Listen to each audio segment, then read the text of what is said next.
La interpretación jurídica.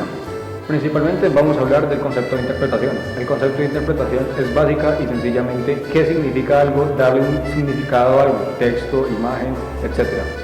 El concepto de interpretación jurídica va basado principalmente en la idea de Guillermo Cabanillas de Torres, que nos da dos ideas, que es comprender y revelar. Comprender va a modo personal, qué entiendo yo por parte de una norma jurídica, mientras que revelar es cuando esa persona que entiende, que comprende la norma jurídica, la hace entender a otras personas, hacerle entender qué quería o qué nos quería decir el legislador a la hora de sacar, de expedir y de hacernos promulgar esa norma.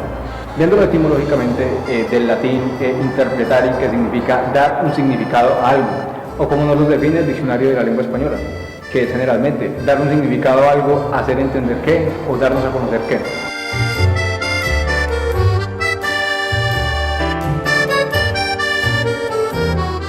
Friedrich Karl von Savigny nació el 21 de febrero de 1779 y falleció el 25 de octubre de 1861. Propuso los principios fundamentales de la interpretación, que es que toda ley tiene la función de comprobar la naturaleza de una relación jurídica, enunciar cualquier pensamiento que asegure las relaciones jurídicas contra error y arbitrariedad. El pensamiento debe ser puro y completo. Este efecto se pone en el punto de vista del legislador, repitiendo artificialmente su actividad y engendrando de nuevo la ley en su pensamiento.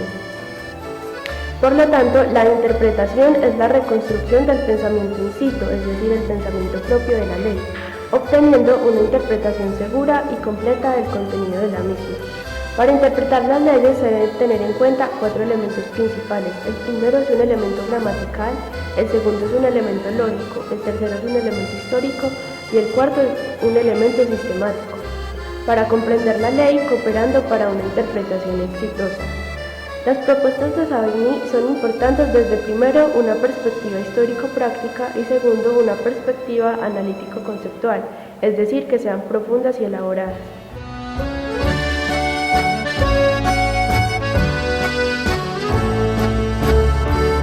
La plenitud de derecho. Jurisprudencia de conceptos parte de lo siguiente. No hay enigmas en el derecho civil, todo está resuelto en el derecho por los conceptos. Los conceptos jurídicos elaborados con técnica jurídica conforman un sistema pleno, sin lagunas ni ambigüedades. Esto se debe a la orientación sistemática, conforme al grado de prioridad. Así obtenemos conceptos generales. No hay ausencias en la ley porque los conceptos son un todo. Creación de la ley por los científicos. Quiere decir que la ley debe ser creada por personas altamente calificadas, para que no tengan ningún error a la hora de aplicarse, ya que éstas se convierten en leyes. La creación se basa en dogmas, un estudio para llegar a verdades absolutas, las cuales no los pueden cambiar el juez, y esto se debe aplicar a todos los casos. Normativo, riguroso, con exactitud matemática y filosófica, decía Jering. A su vez, decía que los conceptos son científicamente sanos, conceptualmente puros y lógicos. Al elaborar conceptos jurídicos debemos de estar apegados a un método científico y en las ciencias exactas, ya que los conceptos que emanen de este estudio guiarán y reglarán la sociedad misma. Por esto los conceptos deben ser creados con sumo cuidado y aplicando las leyes y reglas de la pirámide de Pushta. La jurisprudencia de conceptos a través del método crea la expresión más clara de la técnica jurídica, apoyado en los aspectos históricos de las instituciones por analizar. De esta manera, el concepto es depurado lógica y gramaticalmente. Para formar un concepto, se toman en cuenta los principios como la sistematización, que es considerado un sistema basado en la pirámide de Pushta. Por esto todos los conceptos están relacionados en armonía sin antinomias. La segunda, que es la concentración lógica de materias, que busca la concentración de materia para un mejor estudio, uniendo los conceptos que tratan de una misma materia, ya que el orden lógico de los conceptos crea una institución y el conjunto de instituciones da origen a la codificación, que es la máxima expresión de la jurisprudencia de conceptos. También es la única función del legislador codificar los conceptos y crear normas generales y abstractas capaces de resolver los asuntos que se plantearán ante los tribunales. La tercera y última es el uso adecuado del lenguaje jurídico y común, que al crear conceptos debe emplearse el lenguaje común con maestría de exactitud. Deben emplearse reglas ortográficas de manera clara para que no existan confusiones, logrando con esto claridad y sencillez de la ley. Si los conceptos no reúnen esas características, deberán ser reconstruidos hasta quedar perfeccionados, utilizando las reglas de la ciencia y la exactitud propia de los métodos científicos.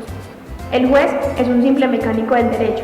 La función del juez en la jurisprudencia de conceptos es aplicar conceptos jurídicos.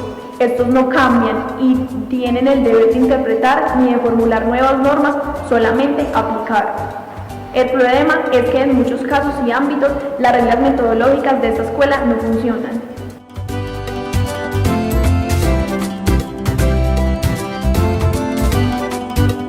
Barón de Montesquieu, un liberal. Nació en 1689 y muere en 1755. Montesquieu nos dice que la tarea científica es la de describir la realidad social según un método analítico y positivo. Este método intenta organizar la multiplicidad de datos de la realidad social en un reducido número de tipos. Elaboró la teoría de la separación de los poderes. Estos poderes son únicos e indivisibles y pertenecientes originalmente al soberano. Además, da respuestas sociológicas a la diversidad de los hechos sociales, bajo supuestos de orden o causalidad. Dice que la justicia solo es la boca que dice la ley, por lo tanto el poder es vacío, pero concebía leyes perfectas, donde el juez debía aplicar a cada caso. El poder de juzgar nos dice que es nulo, por lo tanto no es necesario contraponerle un poder regulador. Hace una diferencia del poder legislativo y el ejecutivo. El legislativo es donde el gobierno es el encargado de hacer y reformar las leyes, mientras que el ejecutivo son los encargados de ejecutar las decisiones. Montesquieu nos dice dos afirmaciones relativas. La primera es donde los jueces de la nación no son más que la boca que pronuncia las palabras de la ley, seres animados que no pueden moderar la fuerza ni vigor de las leyes. Esta afirmación hace en el curso de examinar tres excepciones al principio general, donde el poder de juzgar no debe estar unido a ninguna parte del legislativo. Eso se fundamenta con el interés particular del que ha de ser juzgado, donde el poder del juzgar sea confiado al legislativo. El segundo, podría ocurrir que la ley, que es ciega y clarividente a la vez, en ciertos casos es demasiado rigurosa. El problema está en determinar si es o no posible moderar la ley en favor de la propia ley, fallando con menos rigor a ella. Montesquieu dice que sí es posible moderar la ley, sin embargo no le corresponde al juez, sino al cuerpo legislativo.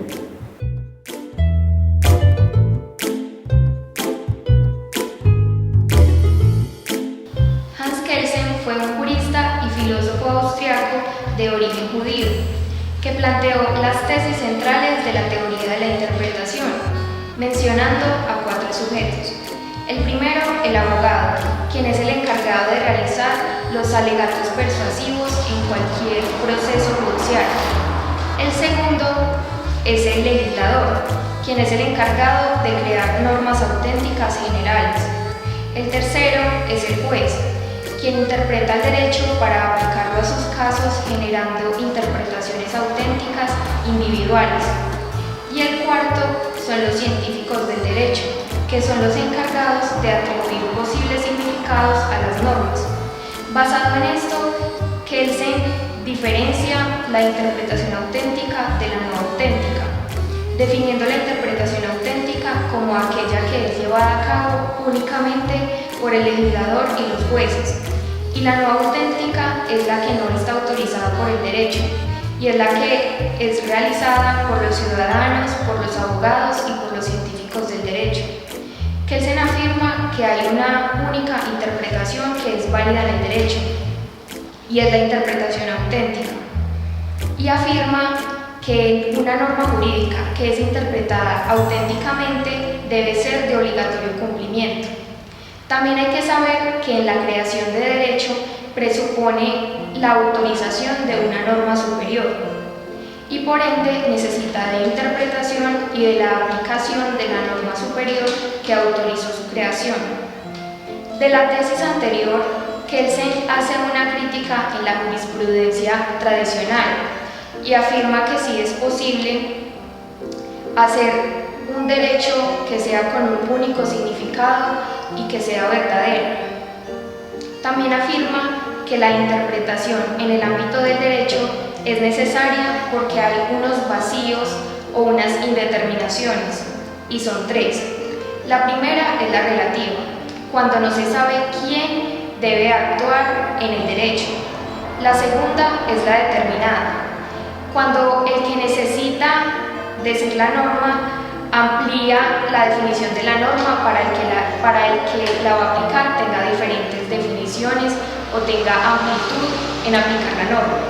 Y la tercera son la no intencional, que puede originarse debido a que el sentido lingüístico no es unívoco, a que también el legislador o el que va a aplicar la norma tenga un desacuerdo con ella.